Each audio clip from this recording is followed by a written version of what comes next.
ఎంతైనా మన సౌతేనండి. చూడండి సౌత్‌లోకి ఎంటర్ అవ్వగానే ఎంత మంచి వైబ్స్ అయితే తడుతున్నాయో. చూడండి ఎంత బావుందో వ్యూ పాయింట్ అయితే. ఇలాంటి వ్యూ పాయింట్స్ ఏవి మన సౌత్‌లో తప్ప ఇంకా ఎక్కడ దొరకవు.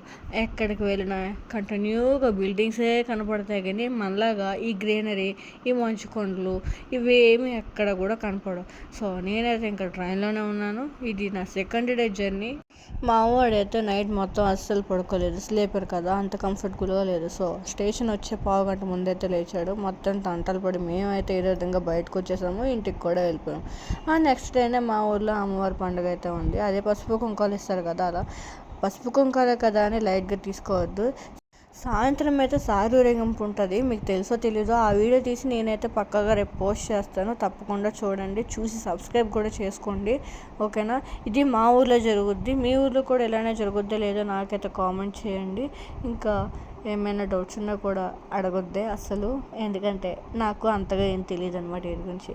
సారి ఊరేగింపు అంటే అమ్మవారికి పసుపు కుంకాలు, మనకి ఒక ఆడపిల్లకి పుట్టింటి మెట్టింటికి ఎలా పంపిస్తామో అన్నీ ఎలా ఇచ్చి పంపిస్తామో ఇవి కూడా అలానే అంతే ఊరేగింపు. బట్ మాకు ఇక్కడ ఊరంతా తిరుగుతారు. చాలా బాగుంటుంది. ఆ వీడియో అయితే పోస్ట్ చేస్తాను. పక్కాగా చూడండి.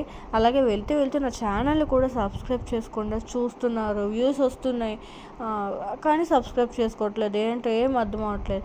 యూట్యూబ్లో కొత్తగా ఒకటి వచ్చింది. 500 సబ్స్క్రైబర్స్ ఉంటే చాలా మానిటైజ్ అయిపోద్ది.